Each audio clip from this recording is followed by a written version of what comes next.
चला तर मग आज लोटस शॉर्ट नेकलेस शिकूया। हे सिंपल आणि शॉर्ट नेकलेस आहे आणि हो, आत्ताच रील्स सेव्ह करून ठेवा, परत शोधायची गरज लागणार नाही। सुरुवातीला आपण काय घेणार आहे, नोज प्लेयर, कटर, दोरी, त्यानंतरनं लोटस, जंप रिंग, मोती चेन, तार, त्यानंतरनं मोती, परत गोल्डन मोती, त्यानंतरनं 0.3 mm ची वायर घेतलेली आहे।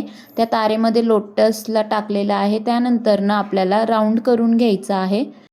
राऊंड करून झालं की त्यात आपल्याला एक मोती टाकायचा आहे वायरमध्ये आणि गोल्डन बीड्स टाकायचं आहे। मग आपल्याला त्या व्हाईट बीड्समधनं वायर बाहेर काढायची आहे। असं 8 वेळा करून घ्यायचं आहे, म्हणजे फ्लावर तयार होईल साईडनी। मग आपल्याला दोन्ही साईडनी राऊंड करून घ्यायचं आहे आणि त्या राऊंड केलेल्यामध्ये दोन्ही साईडनी मोती चेनला अटॅच करायचं आहे। दोन्ही साईडला अटॅच करून झालं की आपल्याला अशा प्रकारे शॉर्ट नेकलेस तयार झालेला दिसतो। त्यानंतरनं आपल्याला आता दोरीला जंप रिंग ॲड करायचं आहे आणि जी मोती चेन आहे अशा पद्धतीने अटॅच करून घ्यायचं आहे दोन्ही साईडला। मग आपला शॉर्ट नेकलेस तयार होतो। हा व्हिडिओ तुम्हाला कसा वाटला नक्की सांगा। थँक्यू।